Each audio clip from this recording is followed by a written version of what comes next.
be talking about how to write the title, abstract, and the references, which shouldn't be that too hard to write, although the abstract takes a little bit of effort. All right, so this assignment is found under the Assignments tab. I'm going to go back to the Assignments tab here in Blackboard. So you click on Assignments. Here are all your assignments, obviously. Writing the title, abstract, and references. This is the document I'm going to be referring to in the video. And then you're going to click this link to upload your title, abstract, reference section as a PDF. So just basically put them all together, the title page, the abstract, and the references. Put them together as a PDF file and then upload it here, and then I will give you feedback. So let's see what we have to do here for writing the title, abstract, and references. So when I open that document up, I get this, where it talks about formatting the title page. So the title page is very easy to do. So how I'm going to write the title page is take your page, at the top header here, in the header, if you click up into the header, you're going to write the words running head. Just like that, lowercase h in head. So this should be in the header at the top of your document. So click in the header on the left-hand side, type in running head, and then this is going to be a shortened version of your full title. So what is your full title going to be? It should be no more than 12 words, and it should be sort of hinting at what your paper, the major variables involved in your paper. So there's really no one right answer for what the title of your paper should be, but you can write something down here. So I'm going to leave the running head up there for now. Come down here a little bit more. You don't want it at the very top. You kind of want it a few spaces below the top of the page. And since we're looking at empathy and other variables on health-related behaviors, I can put something like predictors of behavioral compliance. This is just something I'm making up.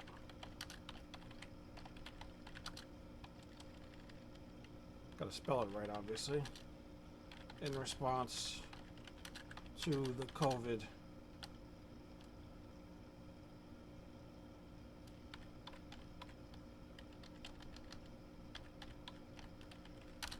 pandemic.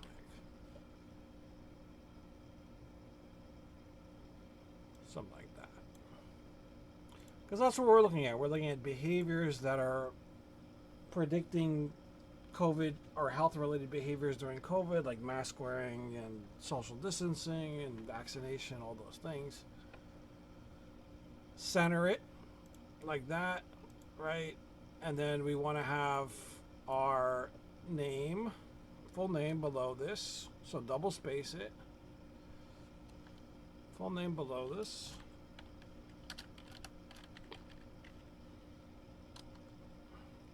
And after that, you want to have the institution in which you're doing the research at, and that is Borough of Manhattan Community College.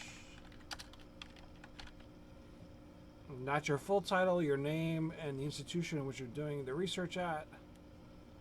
Now go back to the running head. We want a short title, which is basically a couple words. So it's the shortened version of this full title. So take the first few words and put it in all capitals up here, all caps. Predictors of, in this case, something like that. So that's my short title. And my short title goes after the words running head on the title page. So on the title page, you have running head, colon, short title, which is the first few words of your full title, in caps. On subsequent pages, you're going to have the short title without the running head. You're not going to have the words running ahead. So on page 2, you're going to have the short title here, predictors of behavioral, without the running head words. And the same thing with page 3, page 4, page 5. You're just going to have the short title without the words running head. Don't put those words running head on the second and subsequent pages. And in the right-hand corner, you're going to put the page number starting with page 1. And that's it for the title page. The words running head, colon, short title in all caps. Short title is the first few words of your full title. Then you have your full title here, your name, and the institution. If you want to put another space here to make it a little bit lower, something like that, that looks fine. You should space it out so it's not close to the running head up here. And that's your title page. Very simple, take you 5 minutes max. Just format it correctly. So that's all we're doing for the title page. Now, the abstract is a little bit harder. So, in the abstract, we're doing this last after we've written all the other parts of the paper, which you've already submitted. It should be between 150 and 200 words in length. You're going to write the word abstract and center it at the top of the page. And the format of the abstract should be 2 to 3 sentences talking about the purpose and the objective of the research study, which is kind of what you put in your introduction. So the purpose of the study is to examine COVID-related health behaviors. Why is that important? 2 to 3 sentences. You can get that stuff from your introduction. The second part is a brief description of the methodology, 1 to 2 sentences. So this is basically from your method section. Write down, the number of participants, where they were taken from. That's basically 1 sentence, and you can add 1 more if there's anything else in the method that you want to really talk about. But very briefly, mention the methodology. Then 1 to 2 sentences, the overview findings of the results. So do not use formal statistics once again. This stuff should have been in the discussion, especially the beginning of the discussion section. So what did we find? If there's a significant hypothesis, state that. If we have a good result. And we had a couple of results that were sort of close to significance, but the study was underpowered, so we didn't find them to be significant effects, but they were close. So state those, because those are important, right? And the last 1 to 2 sentences should be a conclusion of the study. You can talk about the limitations. You can talk about future research that you might conduct revolving around this study.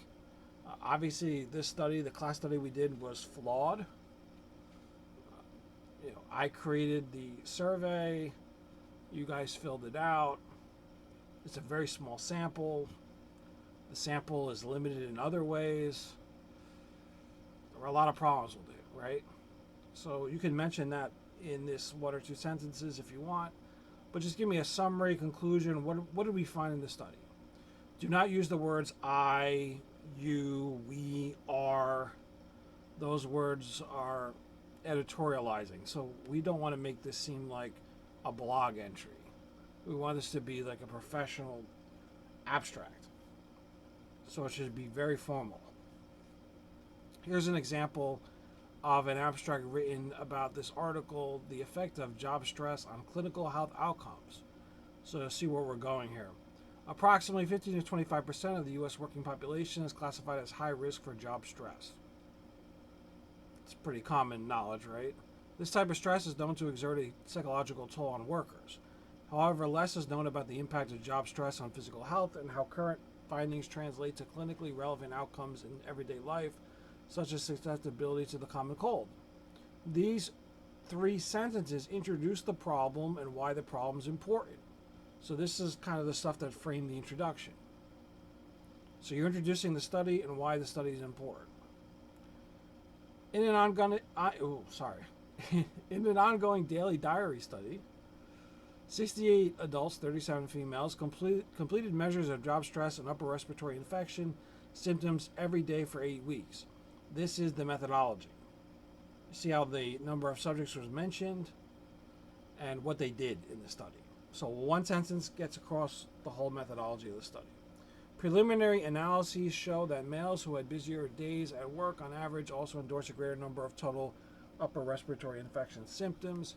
Additionally, males who reported lower perceived job security and less supervisor support were sick with upper respiratory infections on more days across the study than were those with greater job security and supervisor support. among females endorsing more busy days, whether at home or work, was associated with greater endorsement of URI symptoms. So these three sentences summarize the results, which basically mean that if you're working a stressful job or you have very low job security, you're more likely to get sick. Because the stress levels are so high, the immune system gets suppressed, you get sick. And then the concluding sentence, these findings expand our understanding of the links between job stress and immune functioning by elucidating effects on a clinically relevant health outcome. So that's basically what the study concluded. This was a good study because it talks about the link between job stress and immune functioning in a very relevant health outcome, which is upper respiratory infection. So that's an example of a very coherent abstract that it just flows. It hits on all the points, introduces the topic, talks about the methodology, gives the results, analyzes the results. Very nicely done here.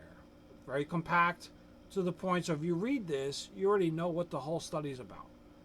And by reading this, you should determine, do I want to read the whole article or do I want to skip the article?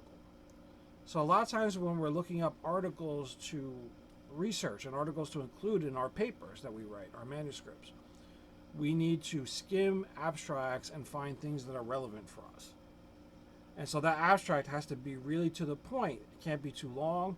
It can't sort of wind around and not hit on all the important elements of the study. You got to get your point across in a brief amount of time, like 150 words, so that the reader can skim through the abstract and say, wow, that's interesting. I want to read the article. That's the goal of writing the abstract. Get the reader's attention and make them read the whole article. And hopefully use it in their study because they'll cite you. And that's a good thing. Your research you want your research to be cited by other people. Because that means your research is relevant. And you should always be happy that other people are citing your research. As many people as possible. And that's how you write the abstract. Look, the abstract is not the easiest thing in the world to write, but if you go through all the sections you have already written, including the video I made on the discussion where I talked about the results, there's plenty there to write up a pretty decent abstract. And then I will give you feedback, and then you will make it better for the final paper. Now, the last part is the references. And the references are in APA format. So remember that the citation style is author, comma, date, the in-text citation. In the body of the text, you had to put author, comma, date after paraphrasing. The reference page is the page in which the reader will then go to find out exactly what articles you cited in the study. And for this paper, you should have a minimum of 5 citations because that's what I asked for in the introduction. So I wanted you to have 5 sources, scholarly sources in the intro, so you should have a minimum of 5 scholarly sources as references for the entire paper. And I've presented ways to format the references, but you don't have to do this. There's an easier way to do this, and that is through Google Scholar. So if I open up Google Scholar for you,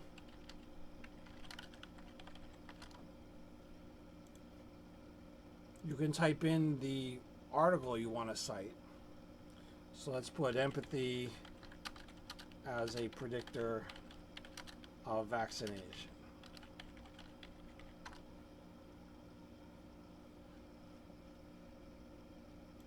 And put COVID. So here's an article, information about herd immunity through vaccination and empathy promote COVID-19 vaccination intentions. So there's a lot of links between empathy and vaccination. And in the study that we did in class, the very limited study on only a tiny sample, we found correlations that are kind of going in the right direction, but they weren't significant because our sample was too small. But they were going in the right direction, and that kind of goes along or supports what the previous research has looked at in terms of the link between empathy and vaccination. So let's say I click on this one. I want to use this article, read the abstract. Here's the abstract. You want to read through that. Now, they do put statistics in the abstract. I'm not a big fan of doing this. I don't like statistics in the abstract, but some people do. That's just my style, and I don't think it's appropriate, but they did it here. And what they found basically is that the motivation to get vaccinated against COVID-19 was related to and could be causally promoted by both information about herd immunity and by empathy. So empathy is there as a factor of why people get vaccinated. Let's say you wanted to use this article. You then need to cite it. So if you're citing it in the text, you're citing it author, comma, year. So it would be Fatsteicher, Peterson, and Baum, comma, 2002 in the text. When it comes to the reference page, you need to write out the full reference, obviously. And so there's a shortcut to do that. So if you hit this button that says cite, right, it will give you the citation in APA style. That's what we want. So we want the citation in APA style. You can just select it. Now you're going to have to format it a bit. Let's make a new page, obviously, for the references. And let's center it, references. Now this has to be in alphabetical order. All your reference entries are in alphabetical order by author last name. And you want to also format it a particular way. So this is copied and pasted like that, but this is not the correct format. It's all the information we want, but we want the second and subsequent lines of each entry to be indented. So I need to indent the second line here. So I'm just going to cut and paste it to finish indenting it like that. And I have to indent this third line because if I click tab, well, this one will go over, but I want another line in here. There we go. You want it lined up like this. So the second and subsequent lines, and I'll move the page number to the last line so it doesn't look like it's cut off. And you got to play with this a little bit, like that. So you want the second and subsequent lines to be indented and the first line to not be indented. That's how you want, and double space it. That's how you want each reference entry, and you want them in alphabetical order by author last name. So I did that article. If I was to use a different article, let's say I were to use this article too, go to Cite, find APA, and you can simply copy and paste it to make your life easier. And then format it. So once it's copied and pasted, you want to format it. See how it's not in the right format here? So you're just going to move it around. Indent those second and subsequent lines. Like that. You also want the journal to be in italics. So here's the journal name, Health Psych. Here's the journal name, Vaccines. So make sure that's in italics. Sometimes the formatting carries over, sometimes it doesn't. The journal name should be in italics. And make sure they're in alphabetical order by the first author, last name. Here you have P, here you have S. P occurs before S, so it's in the right order. But you're going to do that with every entry. You should have a minimum of 5 reference entries on this reference page. But this page is very easy to do if you just copy and paste it after clicking Cite in Google Scholar. And, obviously if you had hundreds of references, you may not want to do it this way. Then you would use a reference citation machine.